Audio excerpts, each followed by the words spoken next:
I just don't understand how fucking hard it is for WWE to preserve what they have going into SummerSlam one motherfucking week before the show. All you needed to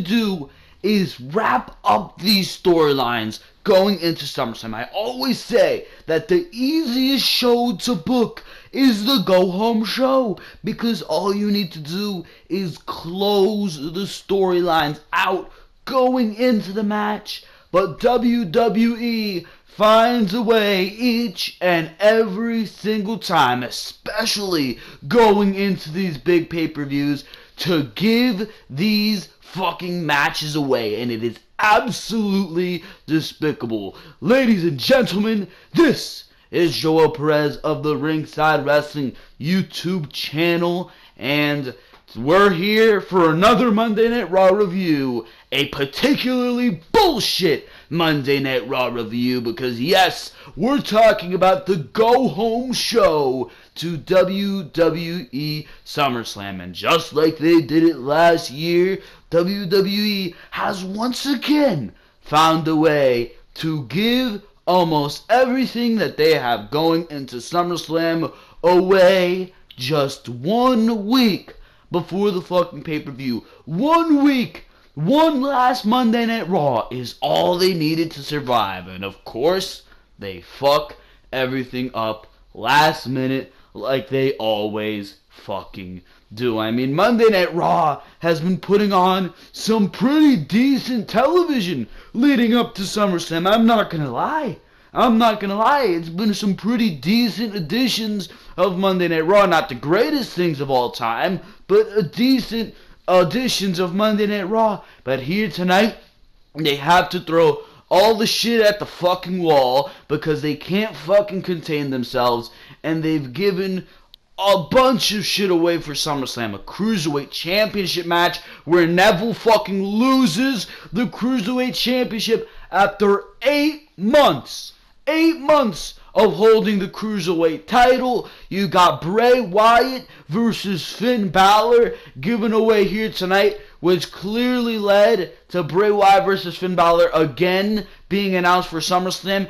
They gave away the fact that Finn Balor was going to come out as the Demon at SummerSlam. He hinted towards it, and then they fully gave it away here tonight. Later on, when they announced the match, they said the Demon Finn Balor. Not just Finn Balor, the Demon. Why couldn't you have saved that for SummerSlam? They gave away the Shield fist bump that we've been building up to with Seth Rollins and Dean Ambrose. Just a bunch of shit that shouldn't have been given away here tonight for fucking SummerSlam on the go-home show, and it is absolutely retarded if you ask me. WWE here tonight was brain dead, motherfucking brain dead, when it came down to booking decisions, and here tonight you're gonna hear some good old-fashioned rants, because holy shit did WWE take out their thinking caps here tonight. They threw it at the fucking wall,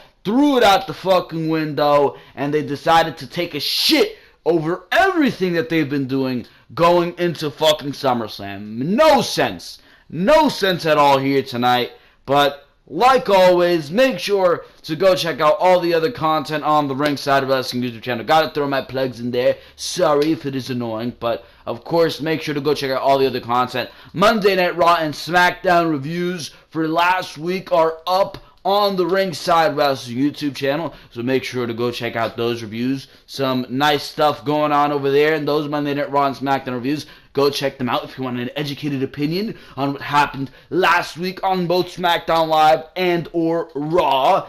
Or if you missed the show last week and you did not catch up with the review, make sure to go check out the Ringside Wrestling review. Also Behind the Mic went up this Saturday. We're talking about the huge news: Jon Jones possibly making an appearance at WWE SummerSlam. We're discussing the possibility of that, and is Jon Jones versus Brock Lesnar even going to happen to begin with? We're talking about all that here tonight, or on Saturday. Actually went up on Sunday a little bit later than Behind the Mic, but that is Behind the Mic episode number 32, uploaded on Sunday for this week. So make sure to go check that video out. Tomorrow I will be doing your Smackdown live review. We have a particularly huge week for the Ringside Wrestling YouTube channel. First of all, it's my birthday on Wednesday, so that is nice right there. I'm glad it's not during a WWE show, because holy shit, last year my birthday was during Smackdown, and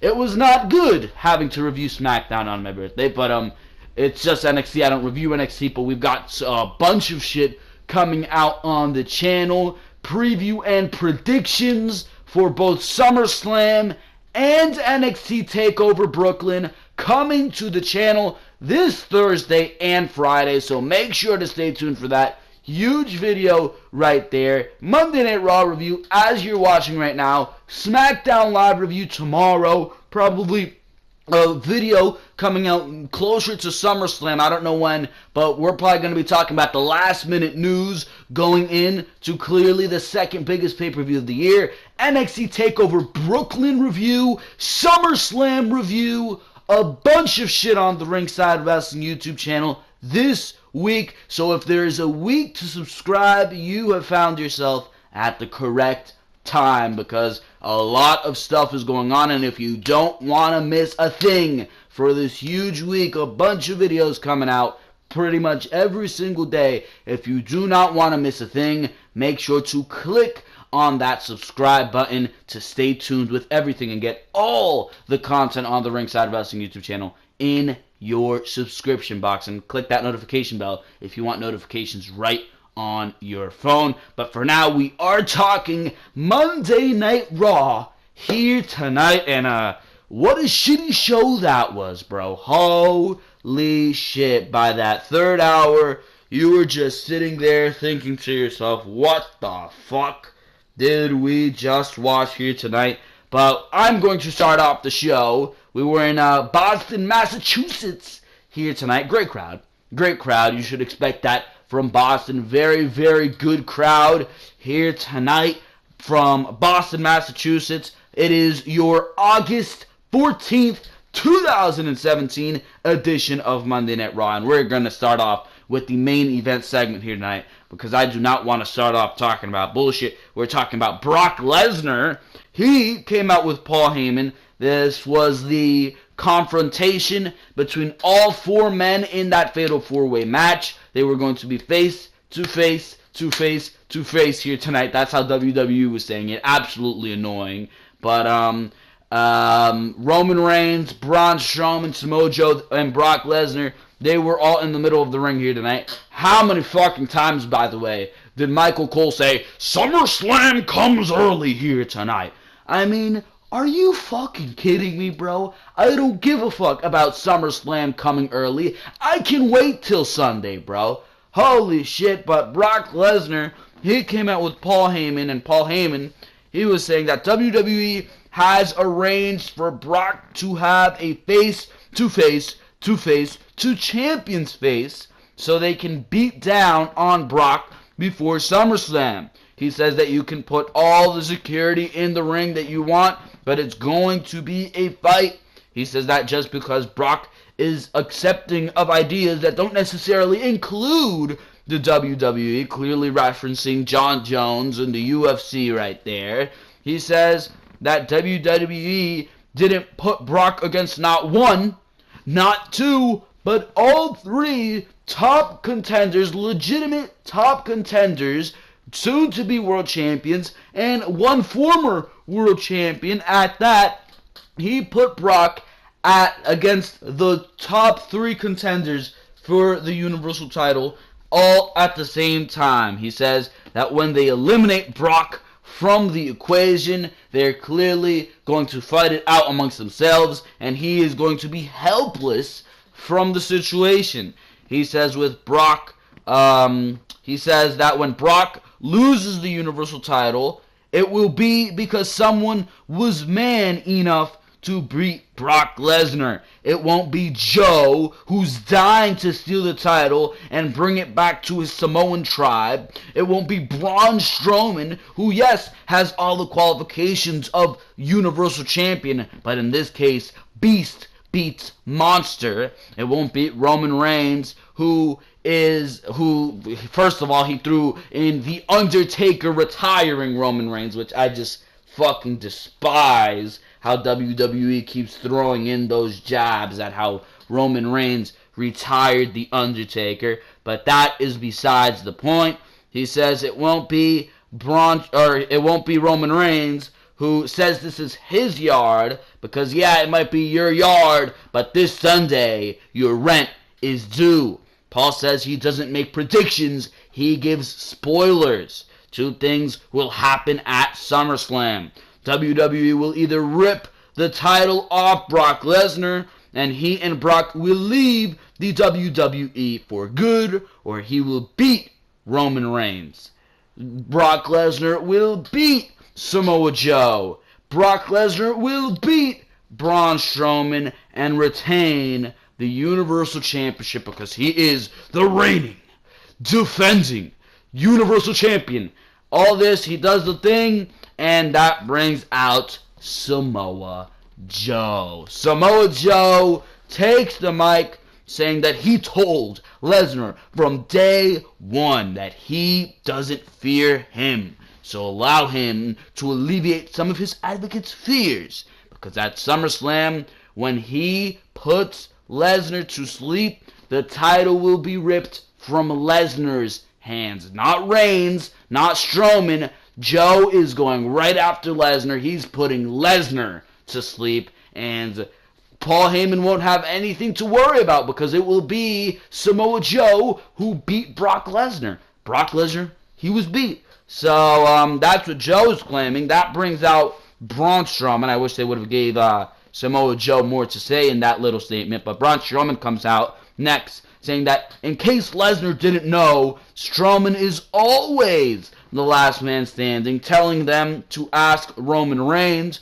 Samoa Joe, he said that the only reason that Strowman got up last week, he says that Strowman's no last man standing. Roman Reigns was whipping your fucking ass that entire match all around the fucking arena. The only reason you were up is because I got there in time and I put Roman Reigns to sleep, and that is the only thing that allowed you to remain standing. That's what Joe says. That brings out Roman Reigns. Huge chorus of fucking boos for Roman Reigns. Even when Paul Heyman mentioned Roman Reigns' name earlier, he got a huge chorus of boos from this very active Boston crowd. That brought out Roman Reigns, went right after Samoa Joe, spears Samoa Joe down. He fucking looks at Samoa Joe, clearly getting revenge for what Joe did to him last week, costing him the last man standing match. Looks at Samoa Joe, turns his back to Braun Strowman, and that's not something you want to do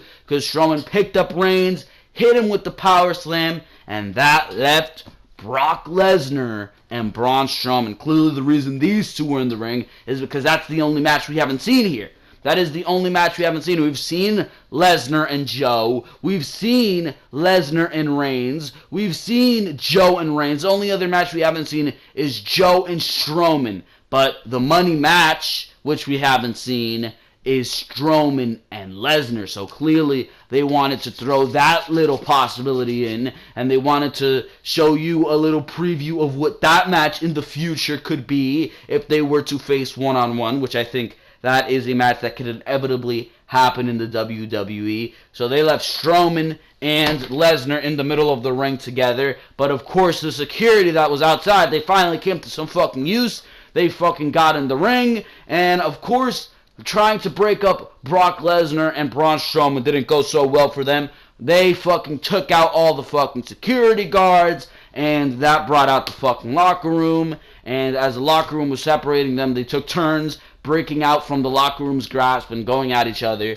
And that ended, and that was what ended the show. That visual of Strowman and Lesnar being held back by the Raw locker room is what ended the show. Now that's a nice visual to end the show going into SummerSlam. Yes, that is going to end you well going into SummerSlam. But considering all the other shit that happened on the show, that fucking blew fucking dick, bro. Everything else that we've seen on the show, fucking awful. Absolutely awful. But as for this segment specifically, very, very good segment. No doubt about it. Very, very good segment. This is clearly the match that everybody wants to see at SummerSlam. This is the money match that we are going to see at SummerSlam, and clearly WWE has presented it as such. They have seen that, well, this is the fucking match everybody wants to see, so they have made it the most important thing on Monday Night Raw, and they are correct to do so, but that doesn't mean they get a fucking pass on everything else. Of course, the Universal Championship segment was going to be good. I mean, look at the people that you have working in this feud. Samoa Joe, Braun Strowman, and Brock Lesnar. Those names speak for themselves. Roman Reigns, I mean, whatever you want to say there, but clearly the build to this match was going to be good. Clearly we were going to see fantastic stuff in this segment, and that is exactly what we got. Absolutely fantastic segment. Absolutely great way to end Monday Night Raw. Final visual going into SummerSlam. Great stuff there. But as far as the rest of the show, as far as the entirety of the show and where that left us going into SummerSlam, that was fucking bullshit. This was clearly the best segment of the night. Probably added 2 points to the overall show, but besides that, there's not much else to talk about. The Seth Rollins and Dean Ambrose stuff, and then besides that, everything else I would speak negatively about on this show. So let's go back to the beginning of the show here. That was the final segment of the show, but we're going to talk about the final segment, or the beginning. We're going to go back to the beginning of the show, and that started off with Seth Rollins and Dean Ambrose. So this was clearly continuing off what we seen last week with Seth Rollins denying Dean Ambrose fist bump after Seth Rollins proved his worthiness to Dean Ambrose. But Ambrose, he called for the music to be cut. He came out, he called for the music to be cut. He says he knows everyone is asking what's up with Seth Rollins after last week. Ambrose calls Rollins out to the ring, and he comes out to a nice pop from the Boston crowd, who clearly at this point in the show is very, very lively. But Ambrose says he's sick and tired of playing the games. He's just going to ask, what is Rollins doing? They have some back and forth before Rollins says they both know that they can run this place if they team up again. Rollins says if Ambrose is willing to put the past in the past, he's done playing games. Rollins offers his fist for a Shield-style bump, and fans pop, and they give a yes chant. I don't know what the fuck Rollins is doing. He denied it last week. Why the fuck didn't he say yes last week if this is what he has on his fucking mind? I don't fucking know, bro. But then fucking Ambrose, he takes it all in and thinks about it, and Ambrose says he can't believe this. This leads to another argument between the two. Rollins says maybe this was just a stupid idea, but maybe it wasn't. Rollins gets hype and says no one can touch them if they work together. He changes his tune and says maybe too much has happened. He's done playing games. He goes to leave, but Ambrose stops him. The crowd pops as they stand in the middle of the ring. Ambrose then offers his fist, and the crowd pops. Rollins stares at Ambrose. Rollins raises his fist, but stops and goes to leave. Fans boo. They start shoving each other. Ambrose tackles Rollins, and they start fucking fighting. Now they start fucking fighting. They go to the outside of the ring. They've taken the fight to the outside of the ring. Here come Sheamus and Cesaro. Sheamus and Cesaro, they start beating down on Dean Ambrose and Seth Rollins. They start beating down on Dean Ambrose and Rollins, but of course they work together. And instead of waiting until the fucking Summerslam pay-per-view in order to unite these guys and have them say, yes, we're together, when they win the tag team championships, what do? They fucking put the fists together as they clear Sheamus and Cesaro from the ring. I don't know why they gave that away. That was a very feel-good moment. Crowd gave them yes chants for it. Very, very feel-good moment, but they give it away here tonight. I don't fucking understand it, but just another feel-good moment that they gave away for SummerSlam, that could have been for SummerSlam, I should say, but they gave away tonight, which makes no goddamn sense to me. But after this brawl happened, Ambrose, he Kurt Angle, Jesus Christ, Kurt Angle came out and he announced that Ambrose and Rollins versus Sheamus and Cesaro would happen at SummerSlam on Sunday. Now, I didn't like the amount of fucking back and forth these guys had. That absolutely made no sense. Rollins, after saying no to Ambrose last week, came out here saying that they should be together. I don't fucking understand it, but it was just back and forth, back and forth. It's like Rachel and Ross. I said this last week on my Raw review. Rachel and Ross and fucking friends. One minute he likes her, the next minute she likes him, but they don't like each other at the same time. They finally get on the same page, but it's like by the end of season 2 or some fucking bullshit. Holy shit, it's back and forth, back and forth, back and forth between these two guys, and it gets tiresome. But finally, they are together. Hopefully, we'll see a good match between Rollins, Ambrose, and Sheamus and Cesaro next week, or on Sunday at SummerSlam. The story is there. It's been very, very good storytelling here, and I appreciate that. WWE has actually put effort into making this a back and forth, you're at the edge of your seat, what's going to happen storyline. I appreciate that WWE actually put some effort into this storyline. As far as giving away the feel-good moment here tonight on Monday Night Raw, I don't fucking like it, but I would predict that Rollins and Ambrose do win the tag team titles at SummerSlam. If you ask me, there's been some nice storytelling here. I think they've built up to it very well, and I think, like they said, when Rollins and Ambrose are on the same page, they can create some magic, and I think that could lead to them winning the Raw tag team titles here tonight, or on Sunday, if I can fucking get this out, at SummerSlam. So it's been some very, very good storytelling over the past few weeks. A little bit too much back and forth, but WWE has really made it like, are these guys going to get together? Is there going to be a heel turn? It's just been absolutely fantastic, and I've enjoyed the hell out of what we've seen. Hopefully they can go on to do bigger and better things as a tag team, but that has to wait and see. We go on to Sasha Banks versus Nia Jax. This clearly was fucking rushed, and there's really no storytelling between Alexa Bliss and Sasha Banks. I mean, when you could have originally booked Sasha Banks to beat Bayley, and over these past 3 weeks, we could have been seeing some build between Alexa and Sasha. Instead, you have to book Bayley.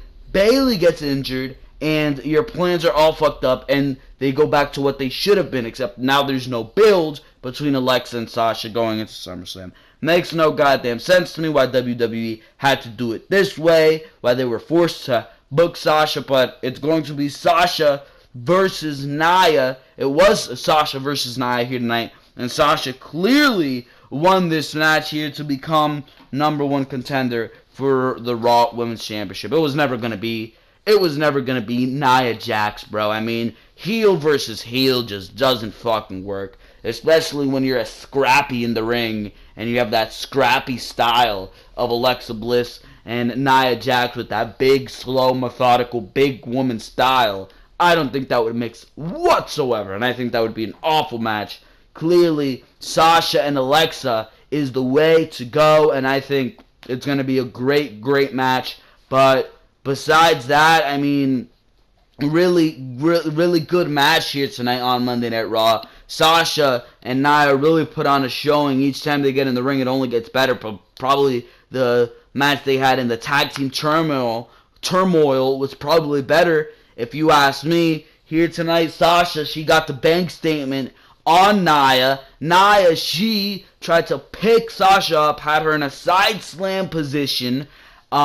She rolls through and does a tornado DDT, gets the bank statement back in, and Nia is tapping. So very, very nice match between Sasha and Nia here tonight, and that solidifies Sasha as the #1 contender for the Raw Women's title at SummerSlam. So that is happening at SummerSlam.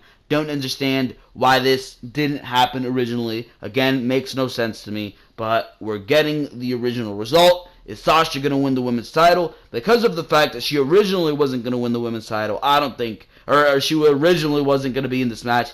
I don't think she's beating Alexa. But, I mean, anything could happen in the WWE. They say it themselves, so I don't fucking know, bro. But Sasha is going into SummerSlam against Alexa Bliss. We go to Kurt Angle. He was in a backstage segment talking to the Hardys about how they would not be able to face the Revival at SummerSlam since Scott Dawson is injured. That's when the Miz Taraj walks in with Miz asking how Kurt Angle is going to handle last week's situation, with Angle saying that Jordan is facing Curtis Axel here tonight since that match did not happen. And The Miz says that he is the one who is going to face Jason Jordan here tonight. So Angle's like, better for me, bro. Better for me. My son gets to go against the Intercontinental Champion. I'm fine with that. That's when a referee walks in saying that there is a situation with Bray Wyatt and Finn Balor. We go to a commercial break. We come back and we see Wyatt and Balor, they're fucking fighting, with Angle coming in and separating him with a bunch of security guards. And Kurt Angle, dumb as fuck decision here, making your general manager look like an absolute bozo. Kurt Angle says that since they can't wait till SummerSlam, Finn Balor and Bray Wyatt is going to happen tonight. Why? Why the fuck did this match need to happen here tonight? Why? Because 50-50 booking, we'll discuss it when the match actually fucking happens here. But we go to Elias Sampson. He was playing the guitar and absolutely trashing Boston like a fucking genius. But R-Truth, this motherfucker came down. Why? I don't fucking know. Makes no goddamn sense to me. But R-Truth comes out to ruin the good vibes. But thankfully, Elias Sampson, he hit him with the neck breaker, the drift away, and he fucking terminated R-Truth, or deleted R-Truth immediately. We go to this fucking segment, and this feud is absolutely fucking awful, bro. Big Cass, he got on the mic to talk about this Sunday, but the crowd wouldn't let him get a fucking word out, bro. They kept on booing him, chanting, "You suck." So, I mean, I don't fucking like Big Cass as a heel. I despise Big Cass as a heel. Absolutely terrible. Or, I mean, I despise Big Cass as a singles competitor. If you ask me, he's absolutely awful as a singles competitor. But clearly, according to the reaction that the Boston crowd gave him here tonight, I mean, I guess he's pretty over with he's doing his job, I should say, as a fucking heel, because they gave him, for a heel, an amazing reaction. A heel's job is to get those fucking boos, and Big Cass was getting a ton of fucking those. They would not stop booing him. They were giving him the Roman Reigns treatment on the night after WrestleMania. Holy shit. But he finally said that this Sunday at SummerSlam, it will be him versus, unfortunately, the Big Show at SummerSlam. And the crowd keeps on fucking booing. He's like, "I'll talk over you, bro. I'll talk over you, because when I talk, it matters. When you talk, it doesn't." He says that Show is bringing Enzo with him, which proposes the question, why are they all of a sudden friends? He says it's simple. Enzo needs the Big Show to have some protection because no one likes him backstage with his big ass fucking mouth. And Show, he says, he needs Enzo to stay relevant because Enzo is the funny guy. He says that at SummerSlam, all Enzo could do is look down from a bird's eye view, the best seat in the house, because he's going to be locked in a shark cage as Big Cass dismantles the Big Show. He says that he will prove to the Big Show, to the locker room, and damn it, to the whole world, that he's the greatest big man in the WWE. That's when fucking Enzo comes out with this big fucking blabbermouth. He came out mocking Cass, saying that he's talking like a man who's been knocked out 2 weeks in a row, with Enzo being like, "Oh yeah, that's right, you have been knocked out 2 weeks in a fucking row." Cass is like, "Oh, big funny guy over here," and Cass said that if Enzo had something to say, he should walk down to the ring and say it to his face. with Enzo asking if Cass is seeing stars. He says that we should add one more star to the equation and make it a constellation, adding the Big Show to the equation. By the way, I fucking despise the invisible barrier, or the fucking ropes being this barrier that you cannot fucking cross. If Big Cass wanted to get his hands on Enzo so fucking bad, I'm sure he can climb out of the fucking ring and beat the shit out of Enzo himself. But he's like, why don't you come in this ring and fight me, Enzo? If you have such a big fucking mouth, if you have so much shit to say, why don't you come in this ring and fight me? I mean, why don't you go to him and fight him, bro? Why the fuck can't you step out of the fucking ring? Why do you play the fucking barrier game with the fucking ropes? Or, oh my god, I would love to go over there and fight you, but these ropes, I cannot get through them. What is going on here? But that's besides the point, bro. But Big Show came in and started to take it to Cass. He fucking started brawling with Big Cass. But for some reason, I don't know where the fuck this came from, Gallows and Anderson came in and started attacking Big Show with Cass for some fucking reason. They tied his hand to the sharp cage, and they fucking slammed the door of the sharp cage on his hand. At this point, Enzo was eliminated from the fucking equation. Big Cass gave him like 2 big boots off the fucking ring apron. So they fucking started bashing the door down on his hand and stomped all over the fucking hand, clearly in order to prevent him from doing the knockout punch at SummerSlam. So, it doesn't matter. No, it fucking doesn't, because clearly nobody gives a flying fuck about this feud besides these motherfuckers in Boston who were actually booing and seemed invested in Big Cass. But this feud really has nothing fucking going for it. We've seen this match on Monday Night Raw. Another thing they gave away going into fucking SummerSlam. We've seen this match on Monday Night Raw. It was awful enough on Raw. Why the fuck do we need to see it again at SummerSlam with Big Show with the fucking deteriorated hand? I have no fucking idea.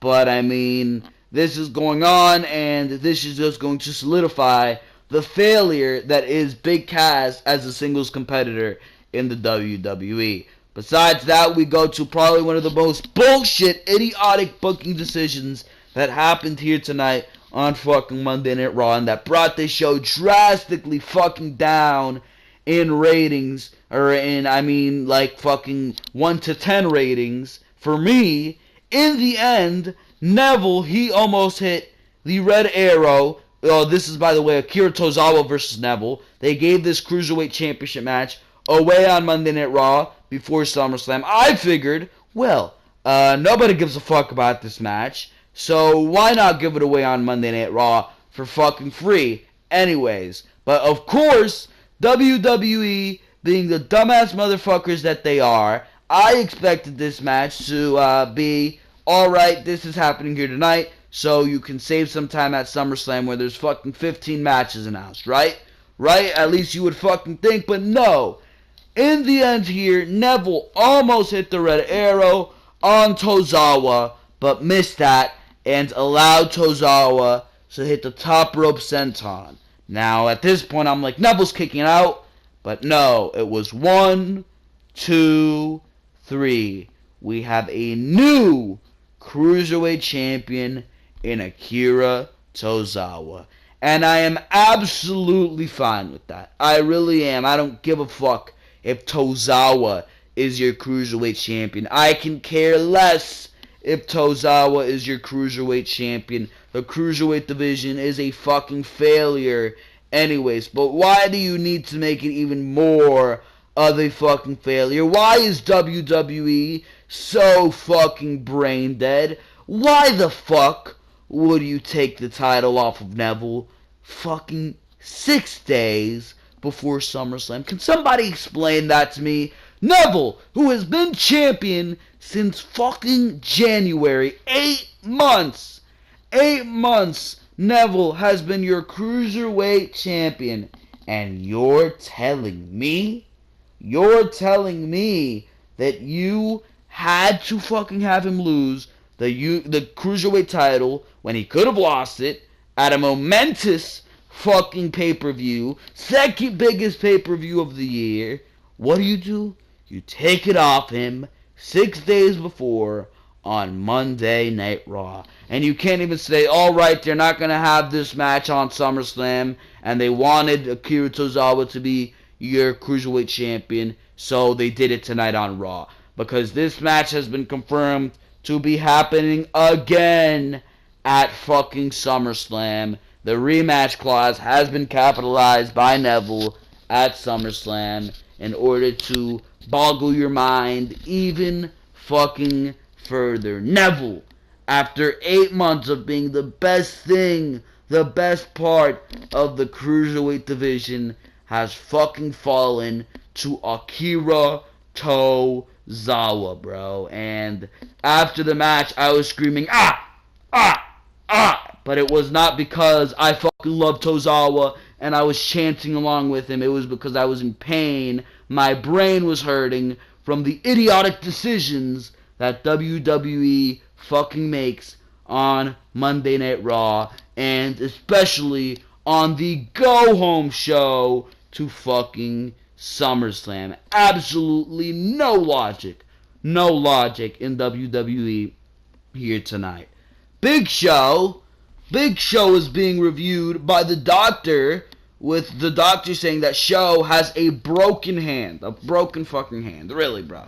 Enzo started to tell Big Show not to worry about SummerSlam, but Show said that there's no way in hell that he's missing SummerSlam after that. He says to remember who he is, the Big Show.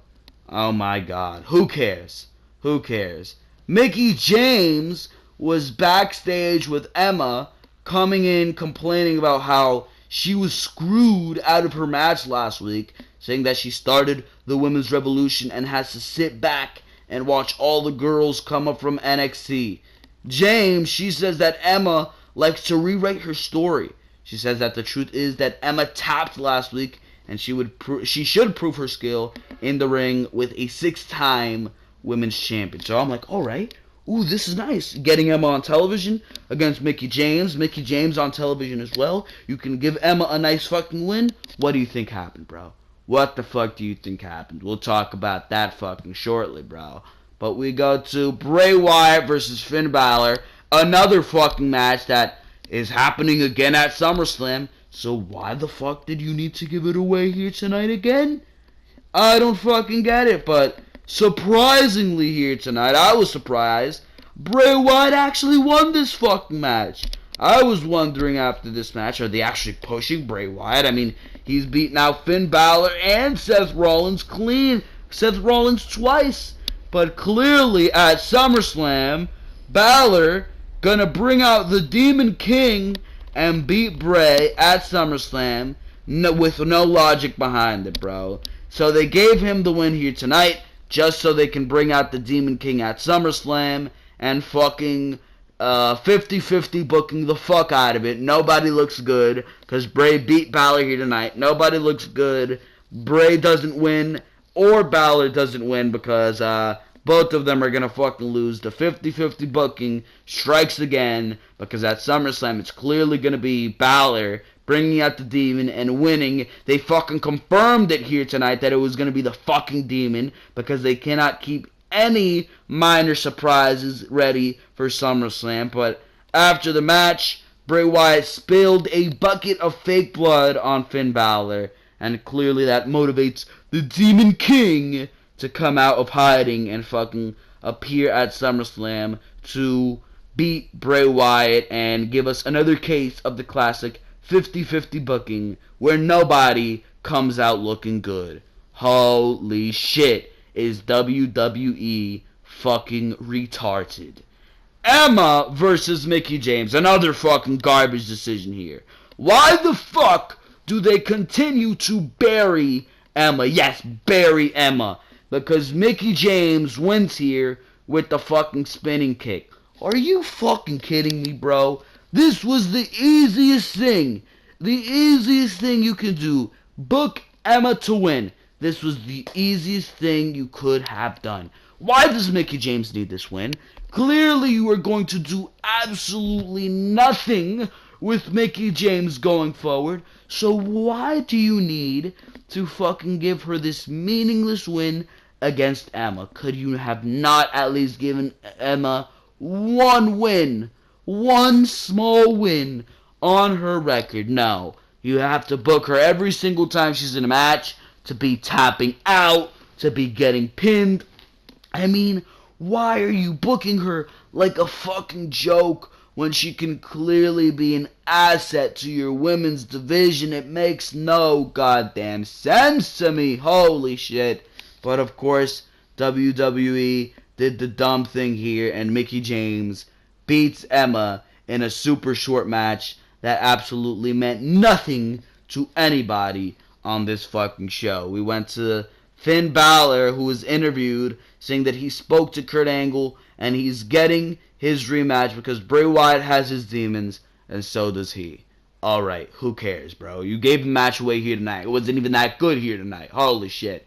We go to The Miz versus Jason Jordan.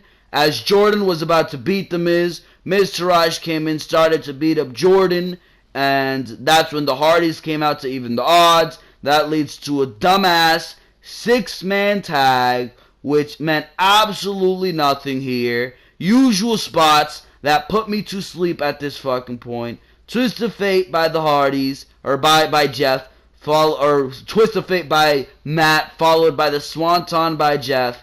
That allowed the Hardys to get the win, and who gives a fuck? That is my question here. Who gives a flying motherfucking fuck? The Hardys are going to be off SummerSlam. Came in to WrestleMania. Huge fucking momentum behind them. Now, like everything else on Monday Night Raw, they are quickly rotting away and fading into obscurity. This, ladies and gentlemen, is your go-home show.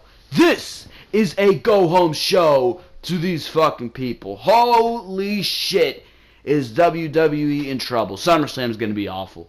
After this, SummerSlam is going to be awful. If this is the booking mentality that they are choosing to go into SummerSlam with, SummerSlam is going to be absolutely despicably awful, and I do not want to see this show, because what we've seen on Raw here tonight is absolutely horrendous. But I mean, we've gone through all the fucking segments, we've gone through all the bullshit, so I guess, ladies and gentlemen, for now, that is going to be your Monday Night Raw review. Worst Monday Night Raw that we've seen going into SummerSlam, because Monday Night Raw has actually been pretty decent going into SummerSlam, but clearly, like they always do, they have to ruin it when they were almost there. Holy shit.